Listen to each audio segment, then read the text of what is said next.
Salut à toi, j'espère que ça roule. Aujourd'hui, on se retrouve sur un podcast pour un podcast sur la stagnation. Donc, c'est vraiment notre ennemi, la problématique qu'on essaie de plus de résoudre, je pense, en tant que pratiquant assez confirmé ou expérimenté en calisthénie. Donc, bah, tu l'auras compris, on va principalement parler de stagnation dans le domaine de la calisthénie, du street lifting.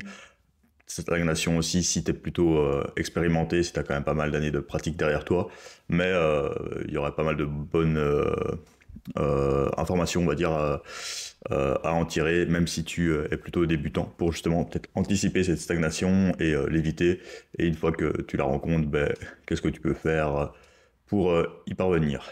Donc malheureusement, c'est quelque chose qu'on y passe tous, même en faisant les choses bien. On est toujours confronté à celle-ci et ben, on va voir un peu les solutions qu'on va pouvoir apporter pour tout ça. Donc pour te donner un peu le contexte, actuellement je suis pas trop en train de stagner, donc de mon côté ça va, ça progresse. Hein. Chaque bloc, je tape des petits PR par-ci par-là. Donc c'est plutôt une bonne chose, mais ça m'arrivait très très longtemps et très souvent de stagner. Et même ici, si je suis en voie de PR, bah, c'est pas non plus des énormes progressions. Donc parfois on pourrait aussi se poser la question, est-ce que je suis en train de stagner sur un exercice. Par exemple, actuellement, ben, j'ai battu des PR en squat, traction et dips, mais il y a des exercices qui ont peut-être moins bougé. Par exemple, un développé incliné qui stagne depuis un bloc et j'ai pas fait mieux que le bloc précédent. Mais voilà, ça arrive et surtout si tu es un lifter un peu plus avancé.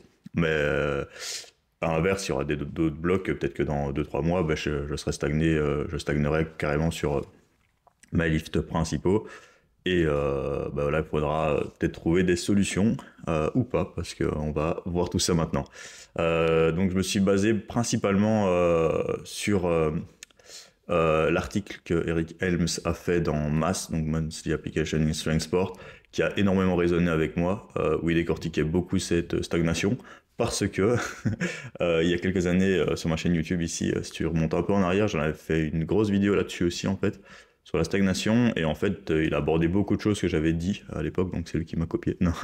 Je pense que je m'étais aussi inspiré d'autres informations à ce moment-là, mais je trouvais qu'il a abordé des choses super intéressantes avec lesquelles je résonne complètement en fait, et c'est des solutions bah, qu'on essaie de mettre en tant que coach pour justement mettre fin à cette stagnation, trouver des solutions. C'est toujours un peu, en fait, c'est toujours un petit jeu entre, voilà, on impose un stimulus d'entraînement, on assesse, enfin, on fait le taf suffisamment longtemps, et après, bah, on sait qu'il y a des problématiques qui vont arriver, et puis on trouve des solutions. Et c'est toujours un petit peu un jeu entre prescription, euh, outcome, donc résultat, ensuite analyse, solution, et on répète, on répète, on répète. Et donc ça va être assez intéressant. Allez, c'est parti, on va directement foncer dans le vif du sujet. Donc je me suis pris quelques notes. Donc la première chose, comme je l'avais abordé dans la vidéo aussi, c'est est-ce que tu stagnes réellement, est-ce qu'on stagne réellement. Ça c'est souvent l'impression qu'on a de stagner, alors que c'est pas souvent le cas en fait. C'est pas toujours le cas. Il y a plein de petites choses qui vont faire en sorte que en fait, bah, la principale chose c'est de s'évaluer soi en tant qu'individu. Donc est-ce qu'on est débutant, intermédiaire ou avancé en fait, parce que si t'es avancé, forcément, ben, tu auras beaucoup plus d'impression de stagner qu'un débutant, ou alors un débutant qui a l'habitude de tellement progresser qu'à un moment il progresse un peu moins vite, qui aura peut-être l'impression de stagner. Donc ça va toujours être une perspective en fonction de son rythme. On a tous des attentes assez élevées, surtout quand on a un peu d'ego qui est là et tout. Voilà, on espère qu'on va progresser énormément. Donc voilà, c'est toujours un peu les expectations versus reality, donc les espérances versus la réalité qui est là malheureusement, et c'est pas toujours facile à accepter. Parfois, même si on est débutant, il faut parfois réussir à accepter que ça progresse un peu plus lentement, ou si on a avancé, ben forcément l'accepter aussi. Et parfois, bon, on a de la chance et ça progresse quand même plus vite, et même quand on est un peu plus avancé.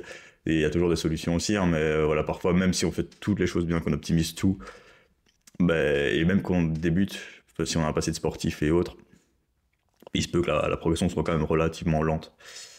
Et donc on va distinguer un peu trois catégories. D'ailleurs, je t'invite aussi à aller regarder la dernière vidéo YouTube que j'ai faite sur la programmation. là où j'explique justement l'analyse de la situation actuelle. Et ici c'est un petit peu ça, donc c'est voilà où est-ce que j'en suis actuellement. Donc est-ce que je suis plutôt novice, intermédiaire ou avancé. Donc si je suis novice, je peux espérer progresser chaque semaine, quoi. Donc même chaque session, voilà, chaque session, j'augmente mon nombre de tractions, je fais plus de secondes, je rajoute facilement une série, je rajoute peut-être des plus 5, des plus 10 kilos, donc ça peut aller assez vite. Tandis que si je suis plutôt intermédiaire, bah là peut-être qu'il va quand même falloir créer déjà l'élan dans les blocs, et peut-être que je vais PR tous les blocs par exemple. Donc moi qui suis avancé, bah, ici je suis en train de PR tous les blocs, donc peut-être que je suis pas non plus réellement avancé. Bah, il y a des blocs où je PR pas du tout, donc c'est quand on fait les choses bien. Et là on est justement en train de bien casser cette stagnation éventuellement. Voilà, donc par exemple, quelqu'un d'intermédiaire, ce qui est normal, ben voilà, forcément, en semaine 1, tu vas peut-être faire un peu moins que ta semaine 4 du bloc précédent pour recréer un peu d'élan. Et normalement, ben, vers ta semaine 4, tu devrais faire mieux, ou ta semaine 5, que celle du bloc précédent. Et donc tous les mois, tu dois espérer rajouter quelques kilos. Ou parfois, on peut estimer aussi en nombre de répétitions par semaine. En fait, sur tous tes exercices de renforcement, tu devrais être capable de rajouter peut-être, si t'es débutant, quasiment allez, peut-être 30, 40 répétitions chaque semaine si tu comptabilises tous tes exercices. Si t'es intermédiaire, peut-être 10, 20. Et si t'es avancé, peut-être 3, 4 à 5 reps par semaine. Ou alors ta surcharge progressive en termes de kilos. Bon, après, ça dépend un peu les stratégies que tu vas utiliser. Si tu fais un peu plus fluctuer l'intensité, mais même si tu fais les choses bien, quand tu seras intermédiaire, ben, tu vas quand même devoir un peu démarrer un peu plus bas, et puis ton pic sera peut-être un peu moins haut aussi ben, que quand tu étais débutant. Donc si tu compares ton bloc débutant, bloc 1, bloc 2, ben, la différence sera énorme par rapport à un intermédiaire, et encore plus par rapport à un avancé. Et un avancé, j'aimerais bien dire que sa progression pourrait se faire même pas à l'échelle du mésocycle, mais ça serait encore plus loin, quoi. Ça serait peut-être qu'il aura fallu deux mésocycles, 3 mésocycles pour aller chercher un vrai PR. Et en fait, le truc, c'est qu'on n'arrive pas tous au stade d'avancée. En fait, on est souvent coincé au stade de débutant, parce qu'en fait, qu'est-ce qui fait un avancé, ça sera d'autres caractéristiques qu'on verra un petit peu après. Voilà, parfois, déjà le stade d'avancée, ça demande des années de pratique, ça demande de s'entraîner correctement, d'avoir testé pas mal de choses, et d'avoir été constant, régulier. Et ça, c'est un truc qui n'est pas donné à tout le monde. Parfois, on s'entraîne déjà depuis 5-10 ans, mais en fait, on est peut-être encore un peu débutant aussi.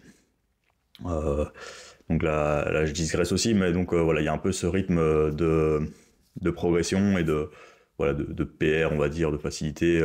Je pense, même si on prend un peu l'échelle de la calisthénie, je pense que si tu arrives à passer une figure en plus tous les mésocycles, bah, tu es clairement débutant, quoi. Si tu fais un cycle en Advanced Front Lever, le cycle d'après, tu fais un Advanced One Leg, le cycle d'après, tu arrives en half lay, voire en full, bah, c'est que tu es vraiment à débutant.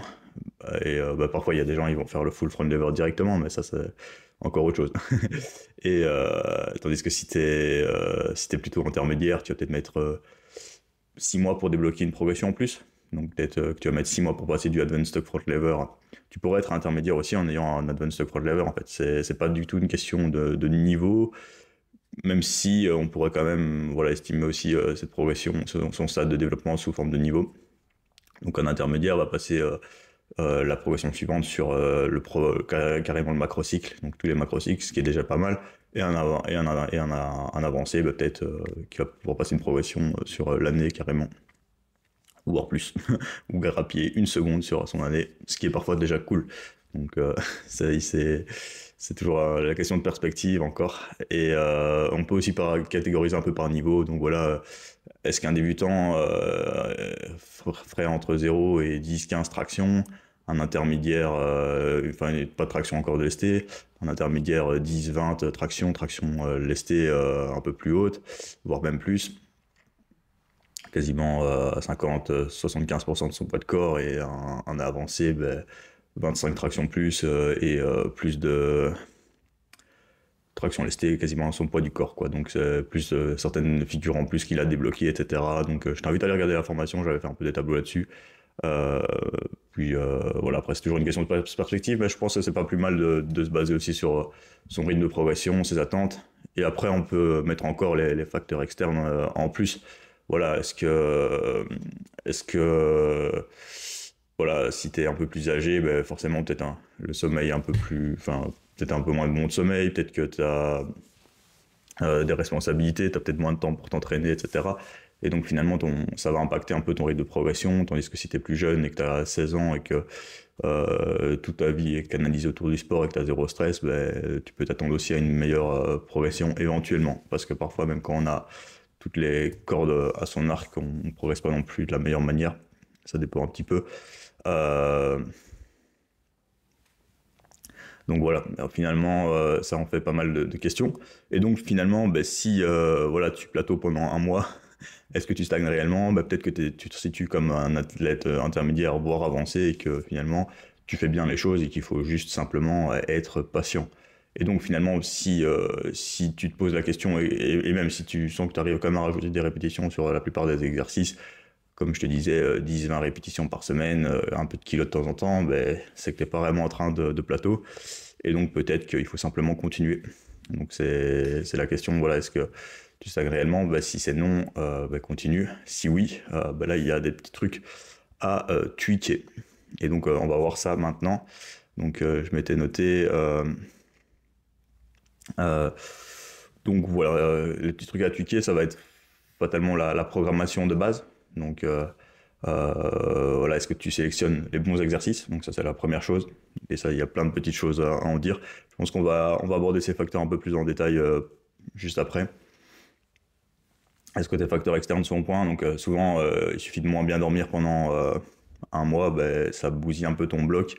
Euh, Peut-être tu as eu une petite gêne à ce moment-là pendant ton bloc. Tu étais fort stressé, t'as dû louper des entraînements, manque d'adhésion.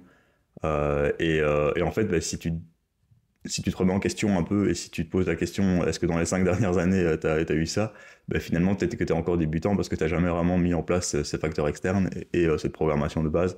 Et ça, c'est hyper important.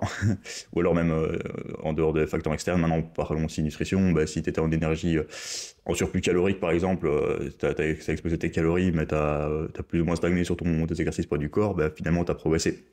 À l'inverse, peut-être que tu n'as pas progressé, mais vu que tu as fait un gros déficit d'énergie, bah, tu es quand même plus fort. Et peut-être que tu as stagné sur les exercices de, avec charge ou l'exercice plus basique, mais que tu as bien progressé au PDC grâce à ton déficit calorique. Ou alors bah, tu étais en maintenance et peut-être que tu avais besoin justement d'un surplus calorique pour réussir à progresser. Donc c'est toutes des petites questions aussi. Euh, et donc ouais, si on revient un peu à la programmation de base, est-ce que tu as respecté tes RPE? Celle-là, elle fait mal. Elle fait très mal parce qu'en fait, c'est ce qui peut nous faire stagner pendant tellement longtemps. En fait, si tu as toujours tendance à overshot, par exemple, tu commences un bloc semaine 1, bah, tu es un peu trop dur, puis tu termines encore plus dur, et que tu n'as jamais vraiment réussi à respecter des RPE assez bas, le faire suffisamment longtemps, ben, il y a tellement... Tu sais progresser en overshotant, mais de nouveau, dès que tu es intermédiaire avancé, ben, si tu n'as jamais eu tendance à respecter tes RPE, ben, peut-être que tu es finalement encore un peu débutant ou intermédiaire. Donc ben, le fait de pouvoir les respecter sera un game changer aussi pour ta progression et ça fait partie un peu de la programmation de base.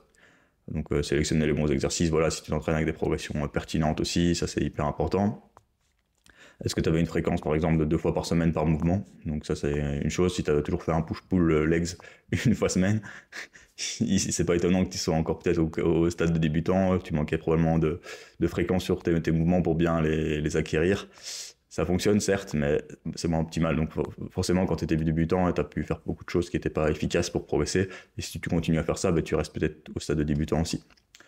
Est-ce que tu t'entraînes aussi à travers une amplitude complète de mouvement? Ça, c'est un truc aussi qui est game changer. Si pendant des années, tu as fait des demi-tractions, ben, tu restes un peu débutant parce que tu n'as jamais exploré l'amplitude complète et c'est là où tu aurais pu avoir plus de bénéfices en termes de gains de force, en termes d'objectivité aussi, de biais de la technique. Même chose sur tes skills. Si t'as toujours eu tendance à t'entraîner avec une mauvaise technique, ben, tu restes peut-être pas encore débutant. Et donc ça, c'est hyper important à prendre en compte vraiment l'amplitude de mouvement.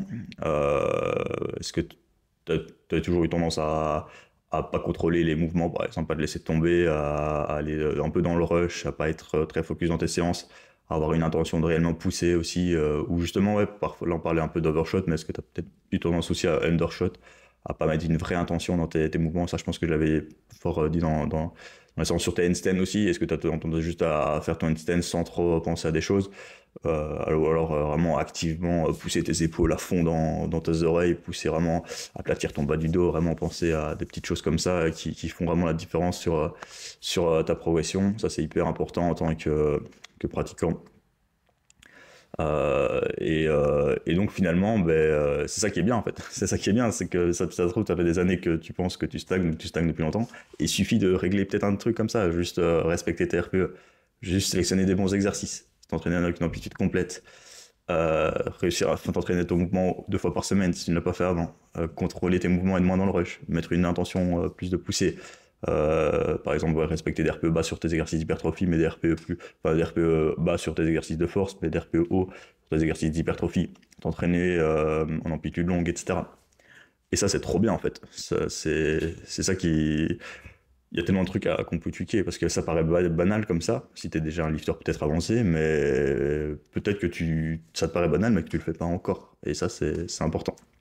Et donc, puis l'adhésion et autres. Et donc, finalement, si tu fais déjà ça, et que, on revient un peu à la question avant, tu arrives à grappiller quelques progrès, continue. Maintenant, si tu fais pas ça, alors là, il y a moyen de le faire et d'optimiser ça. Maintenant, si tu fais ça et que tu es vraiment en train de plateau, il y a des solutions et c'est là qu'on considère que voilà, si tu fais tout ce que je t'ai dit ici et que tu plateaux depuis quelques temps, vraiment, là, c'est là qu'il y a moyen d'aller tester des stratégies. Et c'est la bonne nouvelle, c'est qu'il y en a. Donc ça, c'est chouette. Maintenant, malheureusement, ça sera peut-être pas jamais miraculeux, mais il y en a vraiment des stratégies qui vont faire peut-être débloquer ta progression là-dessus. Donc c'est ça qui est assez intéressant. Et parfois, c'est simplement aussi le fait que tu fais ça et que tu es juste trop fatigué, que tu n'as peut-être pas suffisamment pris une période off, un deload ou autre chose qui peut aussi te jouer un manque de progression. Donc on va parler maintenant de l'entraînement, on va aborder les 3 aspects, on va aborder l'entraînement, on va aborder la nutrition et un peu la motivation. Donc je suis un peu la structure de l'article de Helms qui est trop bien, je trouve qu'il a vraiment bien fait ça. Lui va se baser beaucoup sur l'hypertrophie et la force un petit peu. Nous on va se baser surtout sur la force, un peu l'hypertrophie quand même parce que c'est toujours un peu relié. Donc ça va être important. Et je vais essayer de donner plus d'exemples concrets à la calisthénie, qui est chouette. Donc voilà, on va parler principalement de sélection d'exercices. Donc ça c'est un truc qui va être assez intéressant, surtout en calisthénie. Ça va faire mal aussi. Là on lance on lance des pics là, avec les RPE, les exercices de street. Du coup, niveau de l'entraînement, est-ce que tu sélectionnes des bons exercices? Je pense que c'est le critère numéro quand même hyper important pour progresser en fait. C'est la spécificité quasiment, c'est sélectionner des bonnes progressions. Et voilà, en calisthénie, je pense que tu es peut-être passé par plein de stades où tu as dû expérimenter toutes les progressions un peu farfelues. Tu t'es peut-être surspécialisé, tu as peut-être essayé de faire des tentatives à l'échec. Tu as peut-être testé les pseudo-planches push-up, tu as testé des handstands tout planche, donc des dynamiques, des front lever raises. Et donc tu t'es un peu éparpillé avec plein d'exercices et t'as peut-être pas suffisamment peut-être essayé des straddle front lever ou des pike planches. Donc c'est des progressions qui peuvent te faire perdre beaucoup de temps, l'air de rien, et peut-être que tu as sélectionné ça pendant trop longtemps et en fait que tu n'as jamais pris le temps de construire simplement une tuck planche solide ou un advanced tuck front lever solide, et peut-être que tu aurais eu juste besoin de ça en fait. Et ça c'est un truc que j'ai remarqué, c'est que voilà, je parle beaucoup avec des pratiquants forcément qui ont testé ça. Moi aussi, hein, je suis passé par tout ça. C'est surtout sur base de cette expérience que je peux te le dire. C'est que voilà, si tu n'as jamais pris le temps de construire une tuck planche solide, c'est ce que tu avais besoin. Tu avais besoin simplement de faire de la tuck planche solide en isométrie. Souvent, on veut trop vite passer aux progressions plus avancées. On pense qu'on a déjà acquis la tuck, alors qu'il manquait un peu de dépression scapulaire, un peu trop de protraction. Le crunch n'était pas assez fort, on n'était peut-être pas assez capable de garder des secondes en réserve sur sa tuck planche, et donc on passait vite à une advanced tuck, mais qui avait déjà des défauts, ou alors à une frog planche ou une straddle élastique un peu trop vite, ou des variantes dynamiques, on voulait déjà bosser la tuck planche push-up, on supplémentait ça par des pseudo planches push-up et autres, donc bon, je m'éparpille, mais tu vois un peu où je veux en venir, c'est qu'on a tendance à utiliser beaucoup trop d'exercices, Et après, peut-être faire un set and reps à côté ou faire un exercice un peu moins, moins pertinent, moins mesurable. Et finalement, tu te rends compte que c'est un peu le brouillon. Tu as utilisé 5000 exercices, ton stimulus externe n'était pas le plus adapté. Peut-être que tu aurais eu besoin de plus de faire un military press en 3 séries de 5 plus spécifique à la force pour augmenter ça, plus des biceps curls pour travailler tes maillons faibles en fait. Et cette sélection d'exercices-là peut être game changer aussi dans ta progression. Donc en plus de ça, si tu as eu une fréquence peut-être trop importante, 3, 4, 5 séances par semaine de planche comme je t'ai dit, ça tue un peu ta progression. Alors que si tu es respecté sur un format plus simple, progression statique, ensuite une meilleure sélection d'exercices, voilà, qu'est-ce qu'il y aura un bon transfert vers ta figure. Je pense au front lever, un bon transfert, voilà, tu aurais sélectionné juste un advanced tuck, tu aurais pris le temps de le construire. Bon transfert, tu vas sélectionner une traction lestée par exemple, que tu vas pouvoir overload de manière assez objective. Et ensuite, qu'est-ce qui te manque aussi pour un front? Peut-être un peu de triceps cheflon, triceps extension overhead ou une sorte de pullover, des élévations du deltoïde postérieur, un peu de rowing en plus, et du dragon flag par exemple. Et comme ça, tu aurais eu un peu cette composante dynamique. Peut-être qu'à un moment, après à cesser quelques temps, là tu pourrais rajouter justement, peut-être que justement tu as resté trop basique aussi, donc là c'est peut-être l'inverse, peut-être que tu es resté simplement sur des progressions isométriques et que là justement tu aurais eu intérêt à utiliser un petit front lever press par exemple. Et après il y a toujours des progressions un peu plus pertinentes que d'autres, donc je déconseillerais par exemple le straddle front lever qui peut pas mal biaiser ta progression. Ou le one leg où tu vas avoir ton genou qui casse les 90 et donc t'es pas vraiment à 90 degrés, 90 degrés. Et puis il y a toutes les activations techniques et tout, donc ça peut passer aussi par l'exercice. Est-ce que tu faisais vraiment l'exercice? Parce que peut-être que si t'avais pas la bonne technique, tu faisais un autre exercice aussi. Et ça, voilà, ça, je vais mettre la technique avec l'exercice. Forcément, quand on parle d'exercice, on s'entend sur le fait qu'on réalise cet exercice en question et pas un autre. Même chose pour une pike push-up, par exemple. Une pike push-up, c'est peut-être pas la même qu'une autre. Donc une pike push-up sous ton dos et en banane, que tes coudes, tes épaules, elles sont près de tes mains et que tes coudes vont en arrière ou vers l'extérieur, c'est pas une pike push-up. Et donc en fait, tu n'as jamais entraîné ta pike push-up. Donc là, ça pourrait être super intéressant de le faire. Ou même, voilà, par exemple, la sélection d'exercices. Si tu as toujours entraîné des pike push-up au sol, tu as manqué énormément d'amplitude de mouvement sur ton deltoïde. Tu n'as peut-être jamais fait de développé militaire en plus, et donc finalement tu te rends compte que tu n'as jamais exploré cette amplitude-là. Et du coup, tu te demandes pourquoi est-ce que tu es faible en bas d'une HSPU ventre-mur et que tu n'arrives pas à remonter. C'est simplement qu'il te manque un peu de stimulus à ce niveau-là. Et c'est là que, voilà, si du jour au lendemain, tu incorpores des box pike push-ups à genoux pour descendre en amplitude complète, puis que tu remontes avec des pike push-ups, puis que tu les laisses de manière objective avec une bonne technique. Voilà, sélection d'exercices qui va vraiment faire la différence sur le long terme. Voilà, je t'ai donné un exemple de planche, de front, de pike. Pour le street lifting, c'est la même chose aussi. Si tu as utilisé plein de variations, un peu semi-techniques, etc., ou alors que ta forme de comp n'est pas la meilleure, il y a peut-être des choses à faire aussi. Et après, dans les exercices, on sait que voilà, je te parlais d'exercices, par exemple de progression statique, ensuite tu as des exercices de force brute, puis tu as des exercices de renforcement. Et dans les renforts, on sait que maintenant que les amplitudes les exercices à forte tension d'étirement dans des positions longues, forte tension d'étirement, ça ne veut pas dire grand-chose, mais avec, par exemple, si tu vas vraiment en amplitude complète, en pike push-up, ton deltoïde est plus étiré que si tu vas en amplitude partielle, et on sait que tu as plus de gains en hypertrophie potentiellement avec une amplitude longue. Et donc c'est là que justement, si tu biaises pas mal d'exercices dans cette amplitude longue, tu as potentiellement plus de gains en hypertrophie et en force, parce que c'est corrélé. Et donc ça peut être intéressant, même chose pour les triceps, qui est souvent un facteur limitant, ou les biceps. Donc par exemple, si tu n'as jamais fait de biceps curl ou de triceps extension pour ta planche de biceps ou de triceps pour ton HSPU, c'est qu'il y a vraiment des trucs à gagner en fait. Et donc simplement le fait de redevenir un truc plus basique mais d'aller hypertrophier ces zones-là peut clairement être game changer dans ta progression. Et si tu as toujours fait des push-down à la poulie, peut-être qu'aller chercher un overhead triceps extension avec une tension d'étirement pourrait être vraiment game changer. Eric Hems, dans son exemple, il parlait, si tu as toujours fait des élévations latérales aux haltères, aux haltères par exemple, le jour où tu passes à la poulie et que tu te fais un petit stretch, potentiellement qu'il y a beaucoup de choses à gagner. Si pendant 5 ans tu as fait que les élévations latérales, bah, que du jour au lendemain que tu vas faire un exercice avec du stretch, bah là, tu as de quoi gagner pas mal de choses en fait. Et là, c'est pas mal quoi. Donc voilà, sélection d'exercices.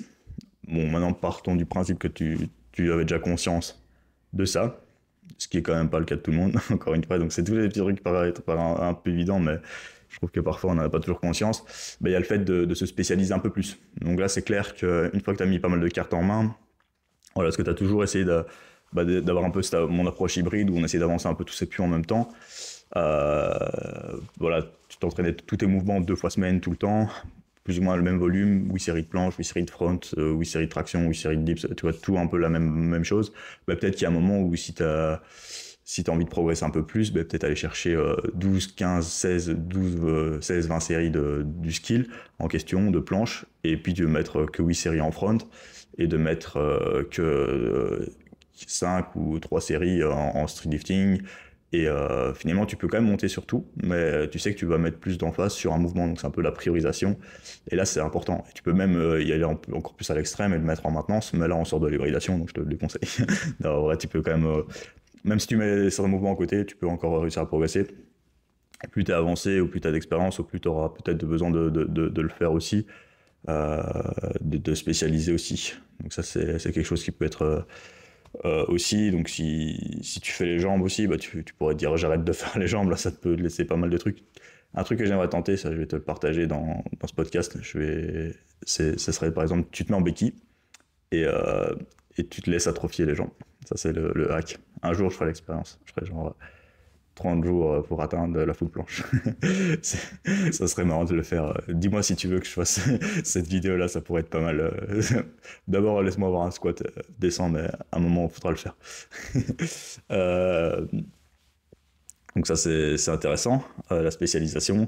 Et en plus, même chose pour un groupe musculaire, par exemple. Si tu as toujours fait tes bras, par exemple, voilà, si tu dis tu fais la calisthénie depuis des années et que tu n'as pas de bras, comme moi par exemple, tu pourrais te dire voilà, je rajoute des séries en plus, ou alors simplement je fais un jour bras, tu vois, un peu en mode bro, ou alors tu fais tes bras en début de séance.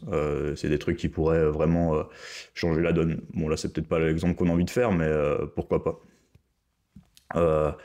Ensuite, on va parler de la fréquence. Donc, voilà, si tu as entraîné toujours tes mouvements 2 fois semaine, bah, peut-être que les 3 ou 4 fois semaine, ça peut être pas mal. Surtout sur des mouvements techniques en skill, comme on fait en calisthénie, ça pourrait être pas mal.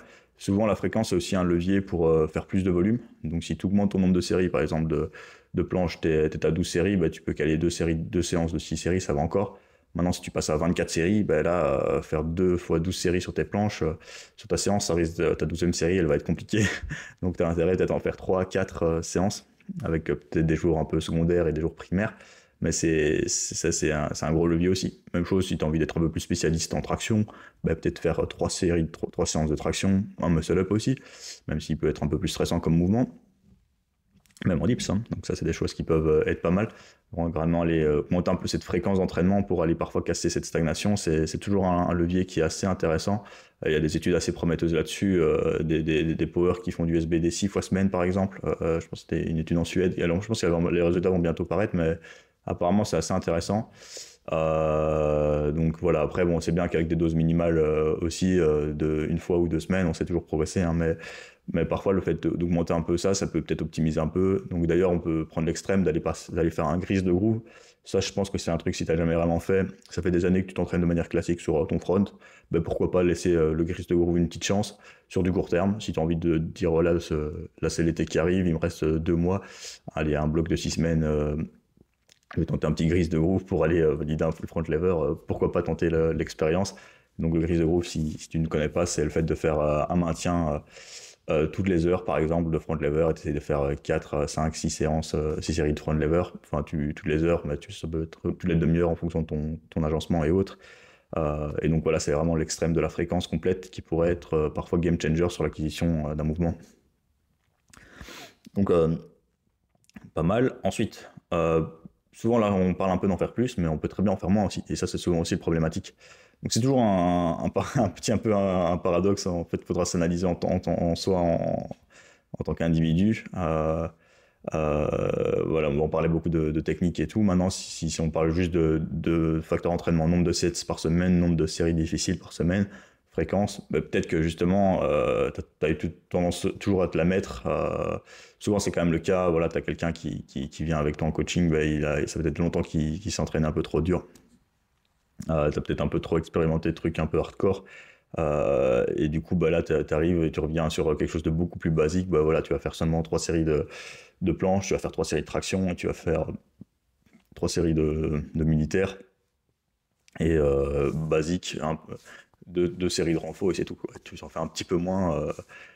Tu peux même un mouvement où tu t'es un peu cramé dessus, voilà, tu es un peu moins spécifique, tu mets un peu les choses de côté, tu acceptes un petit peu d'en faire moins. Et parfois, justement, le fait de revenir sur quelque chose comme ça va te laisser plus de momentum pour la suite, va te refaire du bien, quoi. Tu vas sentir que ça redébloque un peu la chose. Par exemple, je remarque ça en handstand souvent. Parfois, tu prends 4-5 jours off et après, tu lâches ton meilleur handstand de ta vie, alors qu'avant, tu en faisais 4-5 fois semaine. Et je pense que voilà, si tu as eu tendance parfois à aller chercher un peu cette pratique élevée du handstand de surfréquence, ben, à un moment, repasser peut-être faire une semaine off, puis revenir sur 1 ou 2 fois semaine, parfois ça fait du bien. Et après, ben, peut-être remonter. En fait, c'est toujours un peu cycler les choses, ça peut être intéressant. Et donc voilà, faire moins, parce qu'on voilà, on sait que ici, par exemple, si on se base sur les études sur le volume minimal effectif, on sait qu'avec 3 séries, une série proche de l'échec RPE 9 par exemple, plus 2 back-off RPE 7-8, on sait qu'on sait progresser sur, par exemple, donc ça a été fait sur le squat, bench et dead. Donc le squat, ils ont fait ça 2 fois semaine, sur le dead, ils ont fait ça 1 fois, et le bench, ils ont fait ça 2 ou 3 fois. Et les gains étaient quand même très significatifs, en fait, donc c'était pas mal. Donc voilà, on sait qu'on sait progresser avec pas beaucoup, mais on sait aussi progresser avec plus. Donc forcément, donc là je te parle on parle du volume minimal effectif. Pour l'hypertrophie aussi, on se rend compte qu'on sait maintenir, voire prendre de la masse avec très peu. Et même chose, une fois que tu as acquis un mouvement, ben, en faire un peu moins, c'est pas mal. Et donc dans les phases justement de spécialisation, bah, il ne faut pas avoir peur de faire un peu moins de séries de mouvements, quoi. Donc, par exemple, repasser ton front lever à 3 séries par semaine, ça pourrait marcher aussi pour continuer à le maintenir. Ça dépend du profil aussi, ça dépend aussi de l'individu. On n'est pas tous capables de maintenir un mouvement avec le même volume. Ça, c'est un truc que j'ai remarqué, mais c'est assez important. Et donc là, on repart un peu de l'extrême, volume minimal effectif, et en fait, on se rend compte qu'on peut tolérer des volumes assez élevés. Donc il y a cette fameuse étude de l'an passé où ils ont été augmenter le nombre de séries par semaine sur les quadriceps jusqu'à 52. Donc il y avait un volume moyen de 40 séries par semaine pendant la période de l'expérience. Toutes des séries à l'échec sur les quadris qui sont quand même un muscle on peut se la donner avec des gros exercices, squat, leg press et autres, leg extension. Donc finalement on se rend compte qu'on peut tolérer pas mal. Je pense qu'ils ont répliqué ça sur d'autres groupes musculaires et autres. Donc c'est aussi une possibilité d'en faire plus. Et voilà, je remarque que l'an passé, j'ai eu tendance à mettre un peu plus de volume sur certains mouvements, par exemple, et ça a tendance à payer pas mal. Par exemple, je faisais pas mal de séries de front lever avec du volume et autres, et l'air de rien, c'est quelque chose qui avait fait un peu décliquer la chose. Donc voilà, c'est parfois des solutions, mais de nouveau, je pense que là on arrive sur... je pense que si tu respectes un peu l'ordre de cette vidéo, que tu reviens un peu plus sur, par exemple, le respect que je disais de base, le respect des RPE, pratiquer un mouvement 2 fois semaine, voilà, les trucs basiques. Après, c'est sélectionner des meilleurs exercices, peut-être te spécialiser un peu plus sur le volume, augmenter la fréquence, ensuite peut-être en faire un peu moins et puis en faire plus. Donc, toutes des petites choses qui peuvent aller. Et je pense que tu peux aussi partir du postulat d'en faire un peu moins en reprenant toutes les étapes pour petit à petit en refaire plus et voir un peu ce que tu fais, parce que tu auras toujours plus facile à ajouter quelque chose qu'à enlever, parce que tu sais que si tu as dû enlever un truc, c'est que tu en as peut-être trop fait. Là, on a abordé l'entraînement. Je pense qu'on peut aborder d'autres choses. Ouais, dans l'entraînement, il y a parfois des personnes qui n'ont pas pris suffisamment de repos. Ça, c'est des trucs aussi un peu bateau, mais est-ce que tu as déjà expérimenté des temps de repos de 4, 5, 6 minutes entre tes séries de front ou de planche, de skill, de force, de street lifting, même sur tes exercices d'assistance, est-ce que tu as déjà pris des temps de repos un peu plus longs? Est-ce que tu as déjà aussi pris le temps de faire des gammes montantes intra-séance? Ça, je remarque qu'il y a beaucoup de lifters un peu novices qui oublient de s'échauffer entre les exercices. c'est toujours problématique. Donc si tu passes du front à la traction, bah, c'est pas parce que tu as travaillé déjà ton dos en front lever que tu peux aller faire ton top set directement et ta première série avec la même charge. Tu vas peut-être repasser au poids du corps, puis encore 5, 10, 20 kilos par exemple. Bon, c'est des trucs assez obvious. Donc il y avait le temps de repos. Parfois, tu peux aussi agencer un peu tes séances différemment. Voilà, si tu fais des supersets toujours avec planche front ou des séries péri, tu fais une série de planches, une série de front, une série de planche, une série de front. Parfois, tu peux essayer justement de faire tes séries de planches, ensuite tes séries de front. Ensuite, peut-être que tu avais des autres back-off en planche, et puis encore des back-off en front. Ou alors parfois tu restais peut-être aussi un peu trop figé sur des formats, donc tu faisais toujours des séries classiques, 3 séries de 5, peut-être que faire un top set et des back-off set, ça pourrait être pas mal. Donc il y a plein de trucs en fait, il y a plein de trucs, mais ou des variations, bah, ça passe par la sélection d'exercices en fonction de tes problématiques que tu rencontres. On prenait le tempo tantôt.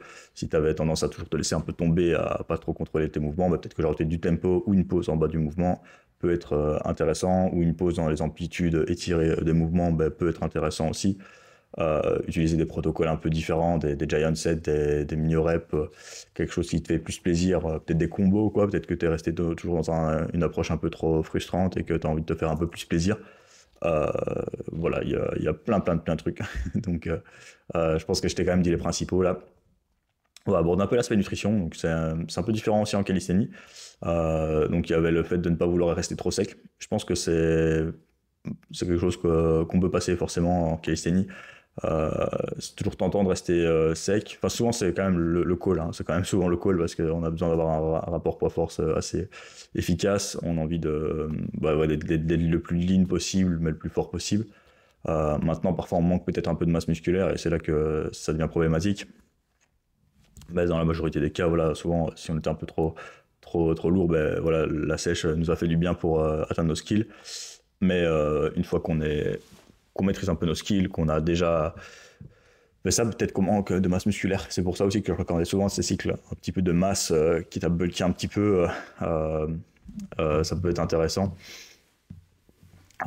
Surtout si objectivement tes perfs voilà, en force sont peut-être encore un peu limités, quoi. Si tu as encore du mal à aller, voilà, en général tu vas le voir, quoi. Est-ce que ton delto il est énorme et que quand tu fais des séries de planches chaque mois ton delto il prend, ou alors est-ce qu'il reste trop fin, et est-ce que tu as vraiment un deltoïde ou un biceps qui serait capable de tenir une full planche.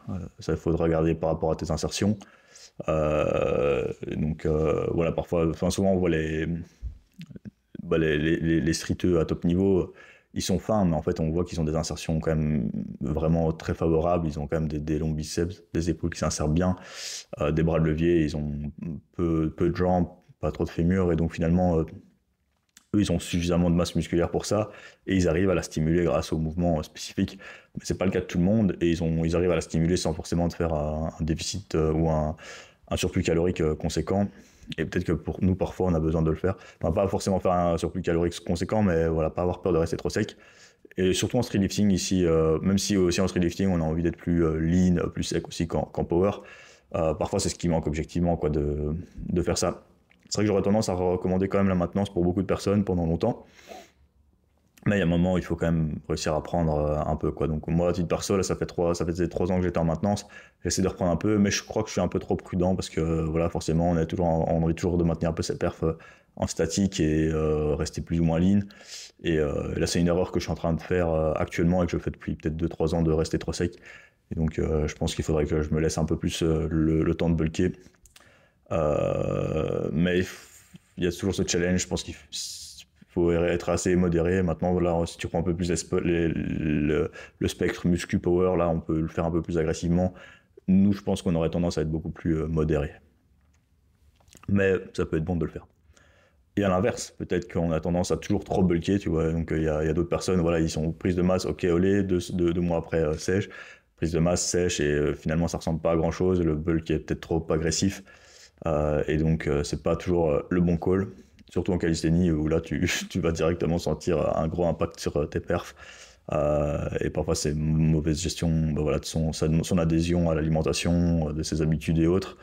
Et voilà, c'est pour ça que c'est toujours bien d'avoir des habitudes assez solides, assez tenables, assez progressives, je dirais. Et après, bah, tu arrives à manipuler un peu ce que tu as envie de manipuler. et le faire assez bien. Donc voilà, ici, bah, pour mon exemple personnel, je pense que j'aurais tendance je devrais essayer de moins me peser, peut-être être plus, un peu plus agressif là-dessus. Ça dépend le profil. Mais après, sur le court terme aussi, il faudrait, une fois qu'on attaque un peu ce bulk, il faudra d'office accepter que les perfs en statique ou muscle-up ou traction stagnent un peu, voire régressent. Mais finalement, tu vas en profiter rapidement sur ton squat et ton dips. Et potentiellement aussi plus tard sur du moyen long terme, c'est toujours un peu des gains moyen long terme sur tes statiques. Et si tu n'as jamais vraiment pris le temps de faire un bon bulk et de t'entraîner correctement aussi, le faire en faisant les choses bien, tu vas peut-être même progresser à court terme. Moi, dans les premiers cycles un peu de masse que je faisais, je bénéficiais directement un peu de ces unités motrices en plus de ces gains en hypertrophie. Et même si le poids de corps augmentait, la force augmentait aussi. Donc ça, c'est assez intéressant. Donc voilà un petit peu pour l'aspect nutrition et puis peut-être le choix des aliments et tous des trucs comme ça pour avoir une bonne énergie à l'entraînement et autres. Ça peut être intéressant. Ensuite, on va parler un peu de motivation. Donc là, c'est très cool aussi. Pourquoi est-ce qu'on fait de la calisthénie? Ça, c'est la question aussi. Pourquoi est-ce qu'on s'entraîne si dur vers un mouvement? Parce que parfois, faut être réaliste, même quand on fait toutes les choses bien et tout, on va sacrifier, on va s'investir, sacrifier, s'entraîner dur pendant 3, 4, 5 ans juste pour réussir une straddle planche, une full planche. C'est là que on a intérêt quand même à avoir une motivation assez solide et pas faire ça sans trop de raison. Donc c'est important. Je pense que voilà, on a tous un peu notre pourquoi personnel. Après en calisthénie, moi je remarque souvent on fait simplement parce que c'est stylé. Pas forcément pour show off ou se la péter ou quoi, mais euh, voilà, c'est la satisfaction de réussir ce mouvement, quoi. C'est voilà, enfin c'est même le faire pour soi, c'est beau, quoi. On arrive à faire un truc assez harmonieux, on exploite un peu son potentiel, ses capacités humaines. On va sur un truc au-delà de la physiologie, je dirais. Euh, qui est assez une expression pure de force. C'est trop bien, quoi. Et puis, si on combine ça avec la charge additionnelle en plus, c'est cool aussi. Donc, vraiment une belle expression de force. En plus, voilà, c'est une façon peut-être voilà, de se développer, de s'améliorer chaque semaine, de gagner voilà, en compétences, en connaissance sur son corps, sur l'entraînement. On s'exprime, on connecte avec du monde, on aime la sensation d'aller dehors, d'être dans l'instant, de forcer sur ces mouvements, de passer par ces positions-là, vraiment le feeling. On sent qu'on a des capacités, voilà, on sent qu'on a des dispositions sur le handstand ou sur le tirage, ou voilà, on se sent compétent là-dedans. On aime connecter avec les autres. Voilà, c'est plein de petites choses qui vont nous driver aussi vers ça et qui vont nous garder motivés aussi sur le long terme. Et peut-être que finalement, on se rend compte que après 5 ans, on n'a peut-être pas spécialement envie de faire cette full planche, on n'a plus envie de sacrifier toute son année pour gagner une seconde. Et peut-être que là, on revient à la base. Pourquoi est-ce qu'on a fait ça? Peut-être qu'on n'a pas envie d'être aussi spécialisé que ça et qu'on a envie d'être plus général, d'être plutôt fort partout en fait. Ou voilà, et peut-être on aura intérêt voilà, à explorer d'autres aspects du sport, peut-être un peu plus de set and reps, peut-être un peu plus de lesté, plus de flexibilité, plus de polyvalence. Donc voilà, c'est tous des petits trucs qui vont peut-être nous refaire des nouveaux gains aussi. Et donc là, ça pourrait être intéressant. Si tu fais que du kicking depuis longtemps, peut-être qu'aller débloquer une HSPU, voilà, ça fait une petite quête annexe, tu peux la greffer à ton training, ça pourrait être redonner de la joie à l'entraînement. Donc c'est tous des petits trucs qui peuvent être intéressants à se poser comme question. Donc voilà. Ensuite, il y a un truc aussi qui est assez intéressant et qu'on est souvent confronté, que Helms disait et que j'ai remarqué énormément, c'est peut-être ne plus s'entraîner chez soi en home gym. Donc c'est trop bien d'avoir un home gym. Moi, t'as vu l'an passé, j'avais un truc de ouf. Et en fait, même quand j'avais ça, bon après j'ai pas eu la version finale au début parce que c'était au début pendant les travaux et tout, mais il y a des périodes où j'avais été en salle et en fait je me sentais trop bien d'aller en salle, quoi. Je revivais, quoi. Je sentais que je progressais beaucoup mieux en salle. En plus, j'aime pas forcément, je suis plutôt introverti à la base, je pense. Quand j'allais en salle, je me sentais pas, j'aime pas trop aller avec du monde en fait, mais j'aimais bien aller dans cet environnement-là. Je me sentais justement fort, quoi. Je me sentais un peu au-dessus de la moyenne en termes de pratique. je sentais que ça impressionnait les gens, ce que je faisais. Donc, instinctivement, on a un peu cet aspect show-off stylé. Et l'air de rien, ben, voilà, ça donne toujours une petite satisfaction aussi de voir le level qu'on a par rapport à la moyenne. Là, sur les réseaux, tu vois tout le monde qui est super fort, mais quand tu vas dans tes salles commerciales en général, tu es quand même au-delà de la moyenne. Et là, c'est cool. Après, ben là, je parle de salle, mais ça peut très bien être dans un parc de street aussi. Le fait parfois de déconnecter de chez soi à quelque part, de trouver dans un autre environnement, de connecter avec des personnes aussi intéressantes. Même dans les salles, tu vas peut-être voir des mecs qui sont plus forts que toi, qui vont te pousser. Et puis cette année-ci, ben, je me suis fait ma propre salle de force à la fonderie. Donc là, on a du matériel encore mieux. On a que des lifters qui sont chauds. Donc vraiment, là, on se crée un environnement de fou. Il sera encore mieux bientôt. Je te teaserai plus tard, mais c'est pas mal. Et du coup, ben, voilà, si je peux donner un conseil parfois, c'est arrêter de s'entraîner chez soi, avec dans du bon matériel. En plus, chez soi en calisthénie, souvent, ben, on a peut-être une barre murale qui est au mur, qui nous empêche de faire des muscle-up. On n'a peut-être pas suffisamment d'espace pour ces anneaux. Donc parfois, l'équipement qu'on a chez soi nous bride un peu. C'est vrai, après, voilà, je dis pas, il y a plein de vertus à s'entraîner chez soi, on peut se concentrer mieux, etc.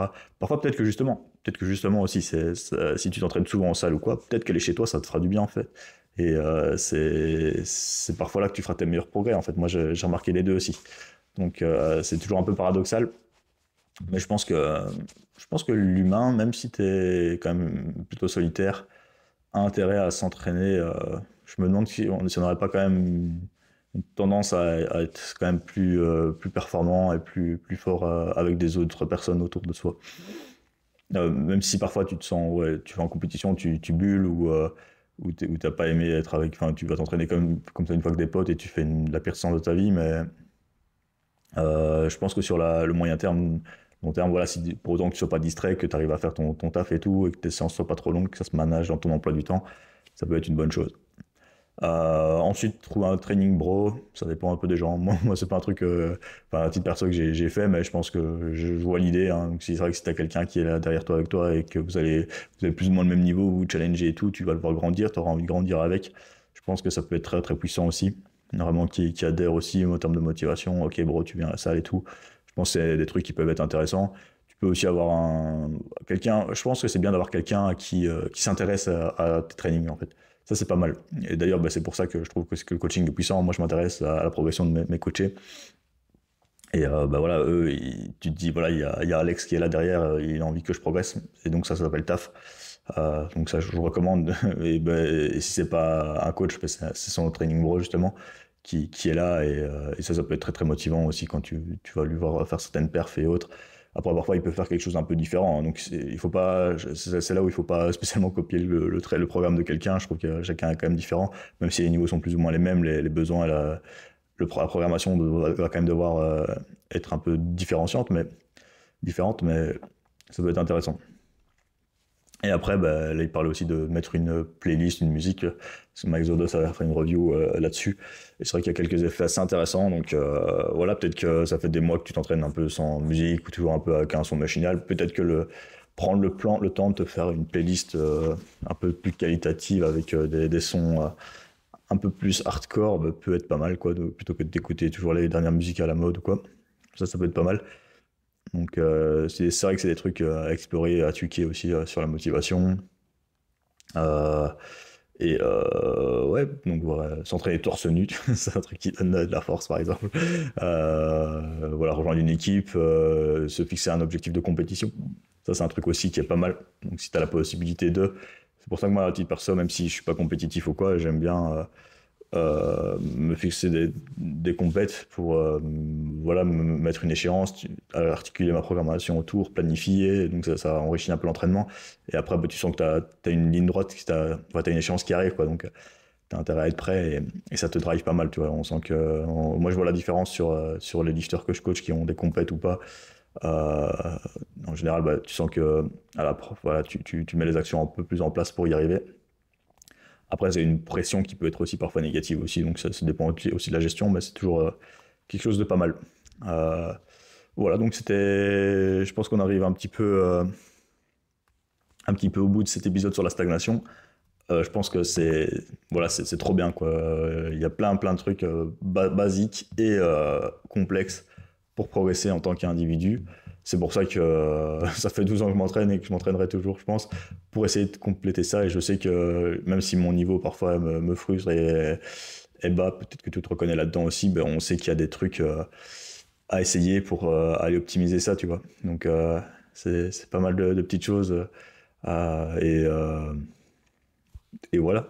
Donc n'hésite pas à commenter cette vidéo si il y a des choses qui t'ont interpellé et tout. Et puis bah on se retrouve pour un prochain podcast, prochaine vidéo YouTube. C'était 02 Workout. À toutes.